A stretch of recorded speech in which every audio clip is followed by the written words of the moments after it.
Well, good morning, AP Government. Sorry that I'm not able to be with you today, but I'm going to provide you with some quick notes for the 14th Amendment and then give you the rest of the time on your research for the Socratic seminar that we will have next class. So we'll talk a little bit more about that at the end. But for now, we're going to talk about three clauses in the 14th Amendment because this is the most asked about amendment on the AP exam. So it's very important. We'll spend a little bit of time on it today, and then you'll have the rest of the block to work on your Socratic seminar research. So the 14th Amendment gets passed after the Civil War. That's when it gets ratified and added to the Constitution. And so it's got a lot of work to do. And the first clause that we're going to talk about today is called the Citizenship Clause.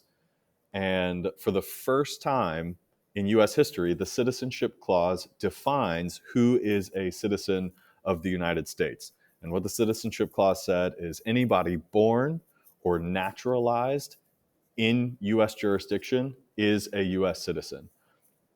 The way that has been interpreted over time is that anybody born on US soil, that means any of the 50 states, Washington, D.C., US territories, military bases abroad, embassies abroad, any of those count as US soil. So anybody born on US soil or born to at least one US citizen parent is born a US citizen.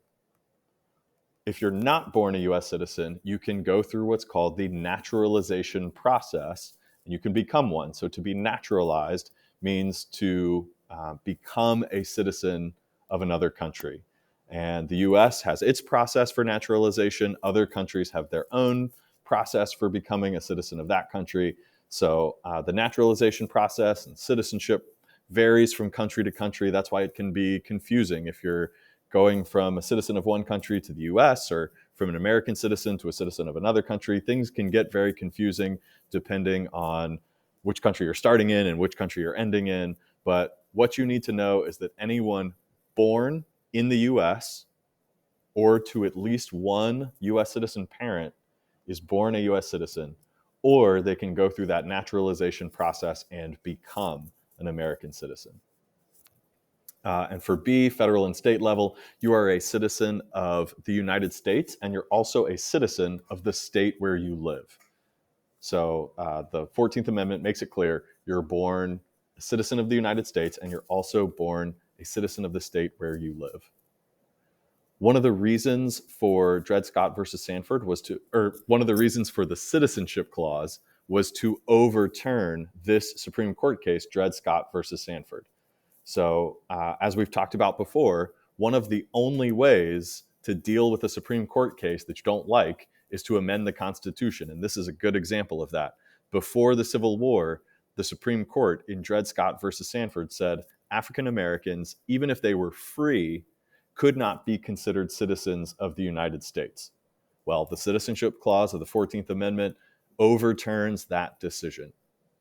And typically when people are talking about worst cases in US history, Dred Scott versus Sandford is generally in the running. So the Citizenship Clause of the 14th Amendment overturns Dred Scott versus Sandford. And for D, for other impacts, something to consider is that a person in the United States who is not documented might have a child in the US. That child is born a US citizen, but that does not confer citizenship status to the parent. So the parent would still be at risk for deportation, but the child, obviously, we don't deport citizens, and so the child would stay in the United States, but the parent, if they're undocumented, is still at risk for deportation. So this idea of birthright citizenship has complicated the debate in around immigration in the United States. So the second clause is the due process clause. This is going to connect to civil liberties, which we talked about last time. Remember, your civil liberties are your individual protections from oppressive government found in the Bill of Rights. So the due process clause connects to civil liberties. It takes your Bill of Rights protections and applies them to states as well as the federal government. So This term in B, this is the big term to get out of the due process clause, selective incorporation. Sometimes you'll see it called the incorporation doctrine, but usually you'll see it called selective incorporation. This is a confusing term to understand, but it's also very important to get. College Board loves asking about selective incorporation. This is the Supreme Court taking Bill of Rights protections on a case-by-case basis and saying, hey, states, you have to respect these liberties as well. When the Constitution is originally created, the Supreme Court interpreted the Bill of Rights as only applying to the federal government. They didn't think that states could be oppressive or tyrannical or would take away people's rights. They believed that only the federal government was at risk of being tyrannical, and they wanted to leave states to deal with civil liberties for themselves. But after the 14th Amendment gets passed, the Supreme Court uses this clause to begin applying civil liberties protections to the states as well. So down here under C, you've got a whole list of cases that were used to apply different civil liberties to the states. So freedom of religion cases, freedom of speech cases, freedom of the press case. McDonald versus Chicago is a Second Amendment case that incorporated the Second Amendment. Just as an example, I think is one of the best examples, I'll take Gideon versus Wainwright, which dealt with the Sixth Amendment. So Gideon versus Wainwright, remember, is the case that said, if you cannot afford an attorney, the government has to provide one for you. When the Supreme Court made that ruling, they said, hey, this ruling applies not only to the federal government, but we're going to incorporate this to the states, and we're going to say that state governments have to follow this ruling as well. So with Gideon versus Wainwright, when they incorporated that ruling, they said this is not only a ruling that applies to the federal government, but now it applies to state law enforcement and state courts as well. Same with Mapp versus Ohio, where they said, hey, if law enforcement conducts a search that's illegal, they cannot use any evidence they find in court. That connects to the Fourth Amendment. When the Supreme Court made that decision, they said, this applies not only to federal law enforcement, like the FBI or the DEA, but it applies to state and local law enforcement as well. It applies to your local police officers. So this is a big deal because most people's interactions with law enforcement is at the state level. So incorporating these rights, requiring state governments to respect them as well, is a big deal. Now the federal government under the Supreme Court is responsible for enforcing our basic individual freedoms. So selective incorporation is based on the Due Process Clause in the 14th Amendment. And then the last piece we'll talk about today is the Equal Protection Clause. The way it's stated in the 14th Amendment, states cannot deny any person equal protection under the law. The Supreme Court's interpretation of this over time has evolved in a couple of ways. First, the Supreme Court has identified what they call suspect classes. I know that sounds like a bad thing, but what they're saying when they use that phrase, suspect classes, is that these are groups that when the law law might discriminate against these groups, the law has to be placed under what's called strict scrutiny. You really have to put that law under a microscope to make sure that it is not discriminating against one of these suspect classes, one of these groups of people that have faced either historical discrimination, have some unchangeable or immutable trait, people who are politically powerless to protect themselves. So the Supreme Court has identified race, ethnicity, national origin, religion, and what they called alienage, what we might call immigration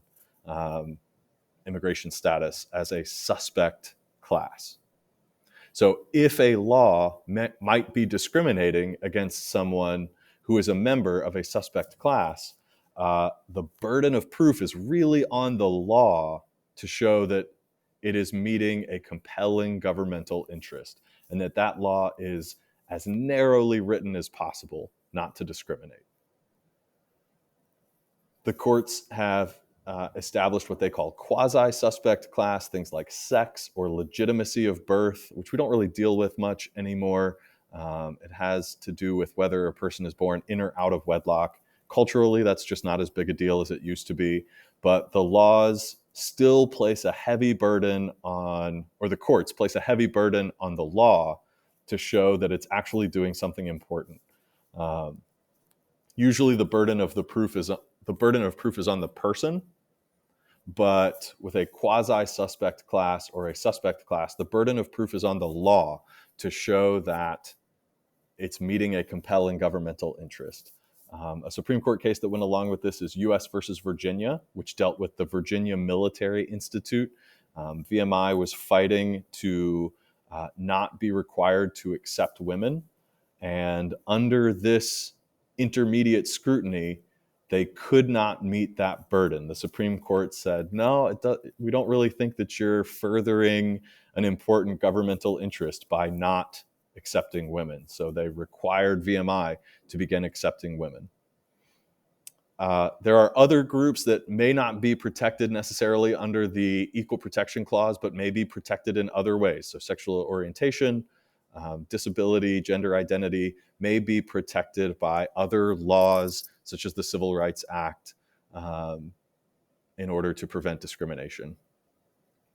A law can be discriminatory with intent or just with impact. So discriminatory intent might be clear. You know, something might be written with racist language in the law itself, or it might not be that the intent is necessarily to discriminate, but the impact might be discriminatory. So the language of the law might be race neutral, but if the impact is discriminatory, it can still be overturned under one of these classes. And then the last thing is just affirmative action. Affirmative action programs use race as a factor to remedy past discrimination. So a lot of times we hear about this with colleges when they are making admission decisions, or maybe employers when they're making hiring decisions. They don't use race as the factor, but they may use it as a factor when making their admission or employment decisions. Okay, so hopefully that all makes sense. If not, write down any questions that you have, and I'll be sure to address them next time.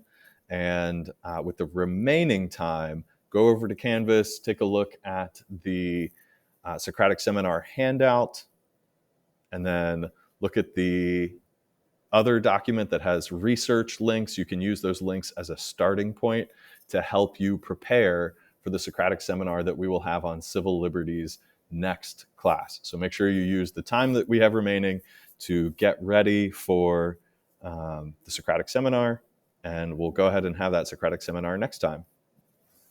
All right, I look forward to seeing you all on Thursday.